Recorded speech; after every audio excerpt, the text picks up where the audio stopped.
ओम शांति। आज 23 दिसंबर 2020 की साकार मुरली। पहले सुनते हैं मुरली के कुछ मुख्य पॉइंट्स। आज बाबा ने कहा, देह के सब संबंध छोड़ पुरानी दुनिया में सबका बुद्धि से त्याग करना है, क्योंकि अब वापिस जाना है, अशरीरी बनना है।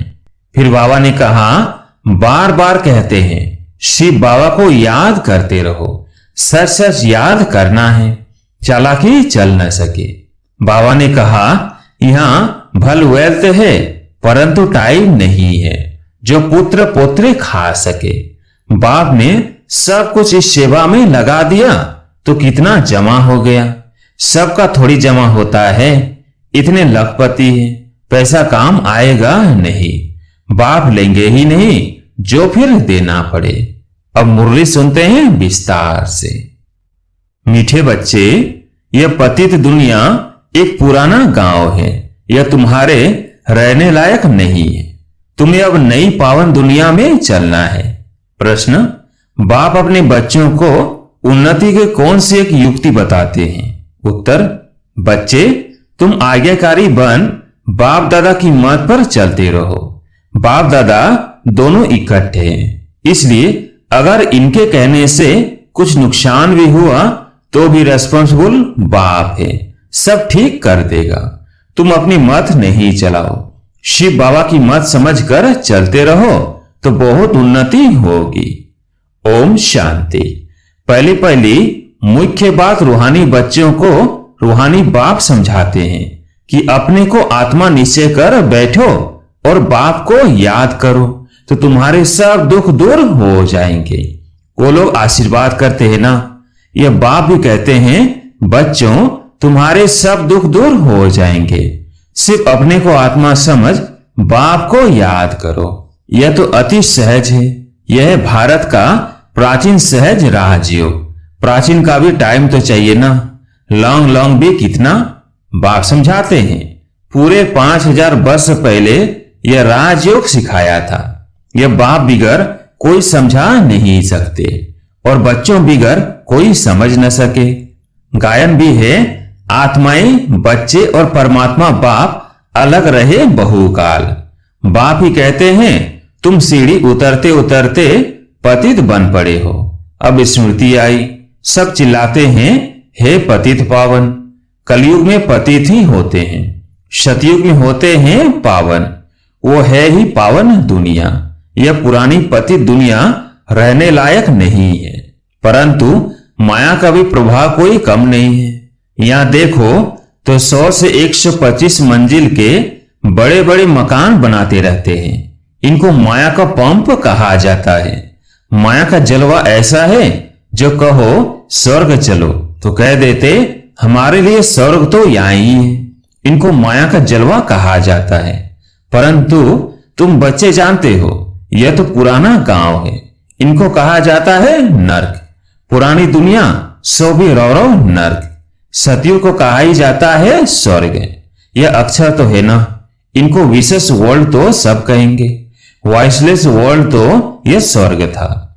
स्वर्ग को कहा ही जाता है वॉइसलेस वर्ल्ड। नर्क को विशेष वर्ल्ड कहा जाता है। इतनी भी सहज बातें क्यों नहीं किसकी बुद्धि में आती है? मनुष्य कितने दुखी है, कितने लड़ाई झगड़े आदि होते रहते हैं। दिन प्रतिदिन वंश आदि भी ऐसे बनाते रहते हैं जो गिरे और मनुष्य खत्म हो जाए, परंतु तुच्छ बुद्धि मनुष्य समझते नहीं है कि अभी क्या होने वाला है। यह बातें कोई समझा नहीं सकते सिवाय बाप के। क्या होने वाला है? पुरानी दुनिया का विनाश होना है और नई दुनिया की स्थापना भी गुप्त हो रही है। तुम बच्चों को कहा ही जाता है गुप्त वॉरियर्स। कोई समझते हैं क्या कि तुम लड़ाई कर रहे हो? तुम्हारी लड़ाई है ही 5 विकारों से। सबको कहते हो पवित्र बनो। एक बाप के बच्चे हो ना, प्रजापिता ब्रह्मा के बच्चे तो सब भाई बहन हुए ना। समझाने की बड़ी युक्तियां चाहिए। प्रजापिता ब्रह्मा के तो ढेर बच्चे हैं, एक तो नहीं, नाम ही है प्रजापिता। लौकिक बाप को कभी प्रजापिता नहीं कहेंगे।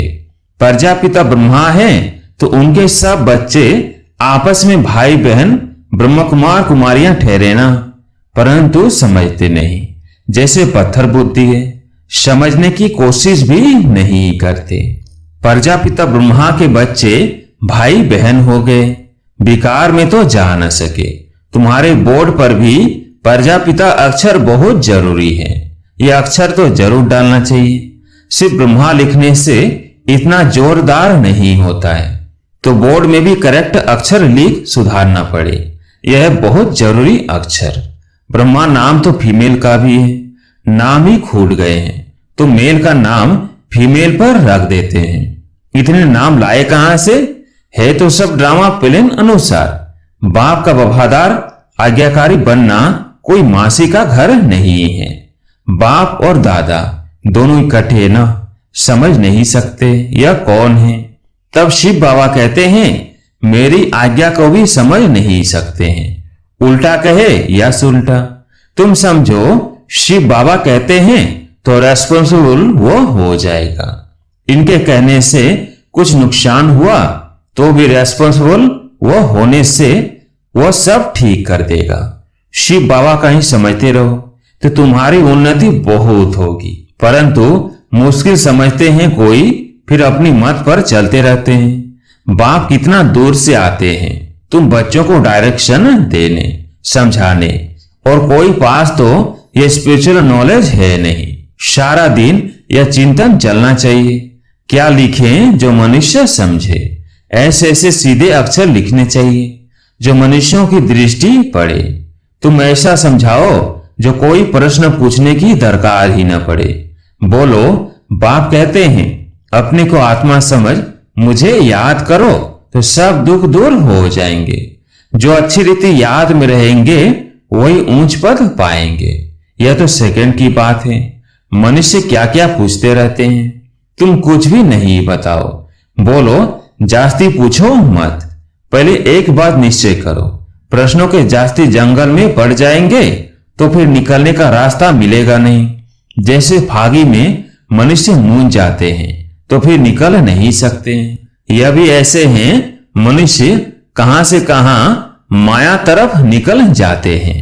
इसलिए पहले सबको एक ही बात बताओ, तुम तो आत्मा हो अविनाशी।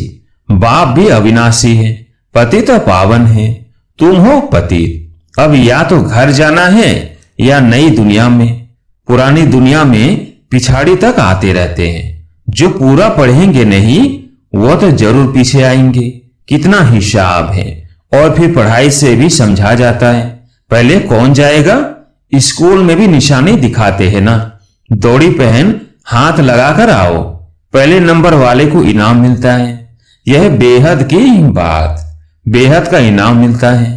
बाप कहते हैं याद की यात्रा पर रहो, दैवी गुण धारण करने हैं, सर्वगुण संपन्न यहां बनना है।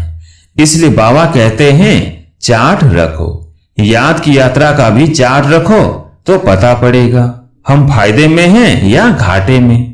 परंतु बच्चे रखते नहीं हैं।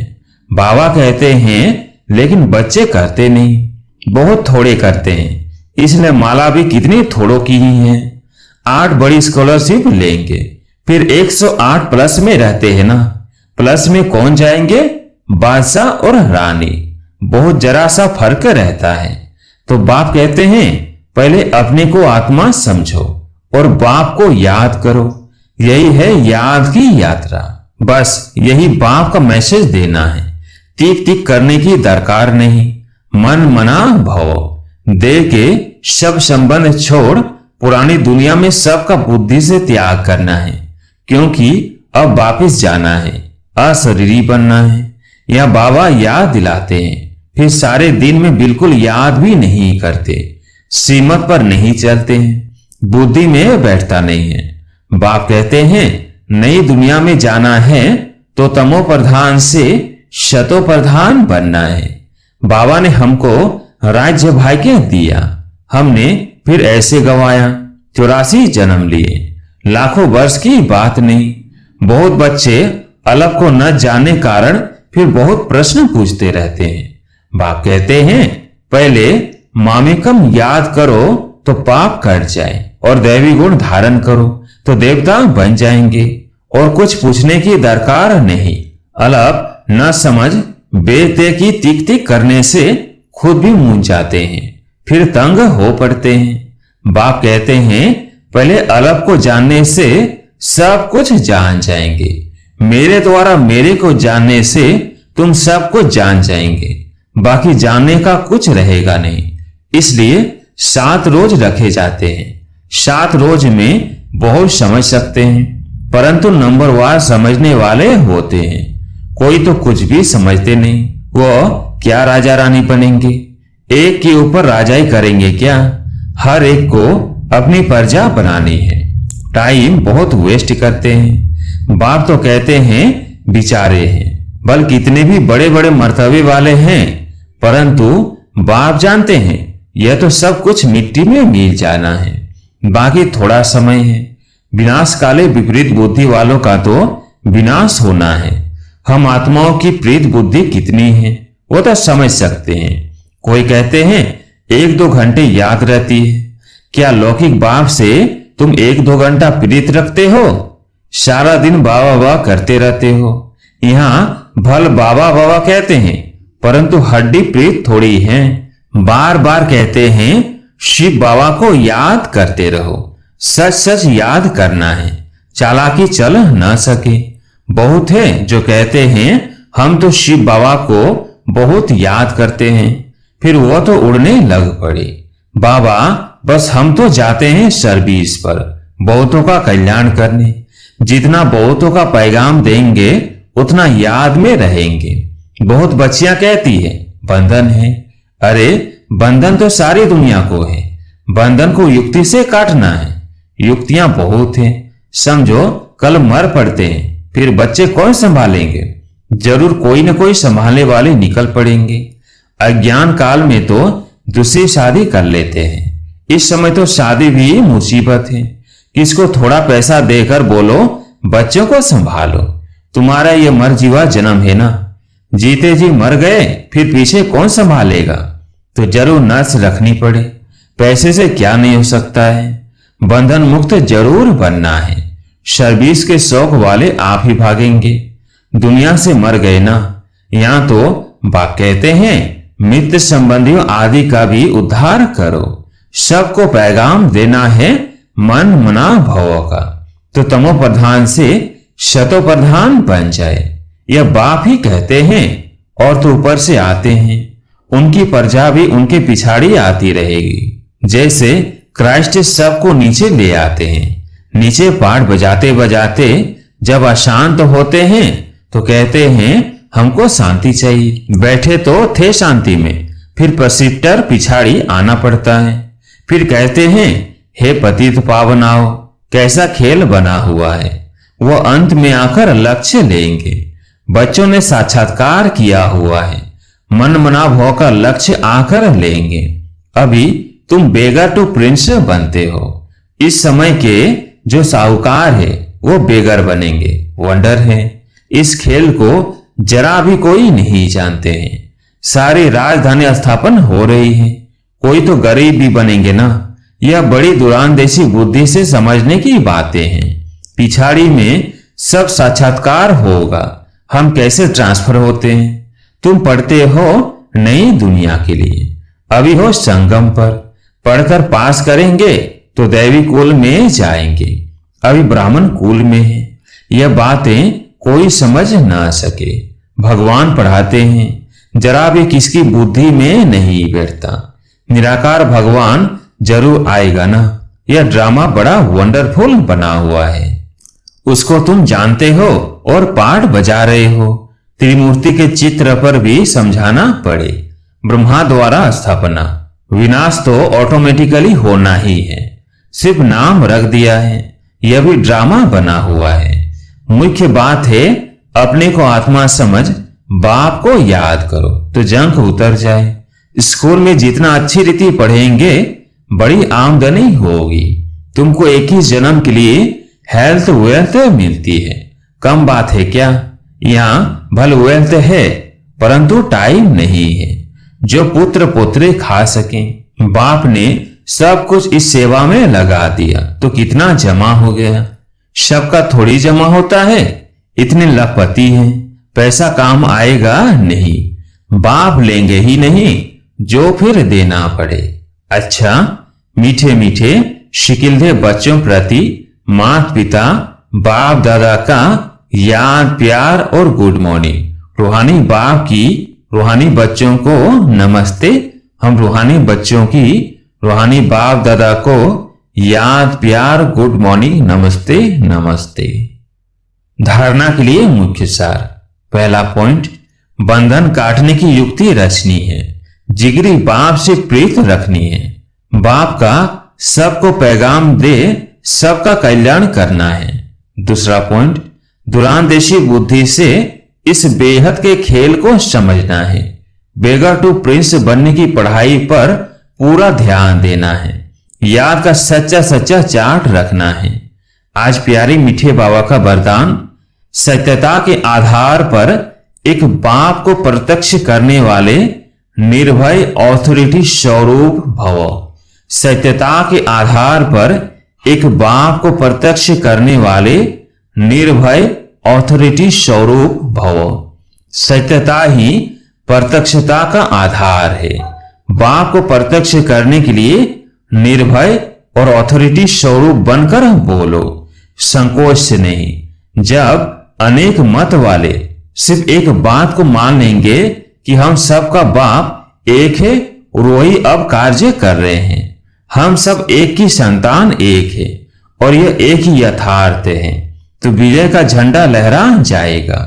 इसी संकल्प से मुक्तिधाम जाएंगे और फिर जब अपना अपना पाठ बजाने आएंगे तो पहले यही संस्कार इमर्ज होंगे कि गॉड इज वन। यही गोल्डन एज की स्मृति है। स्लोगन, सहन करना ही स्वयं के शक्ति रूप को प्रत्यक्ष करना है। अच्छा, ओम शांति।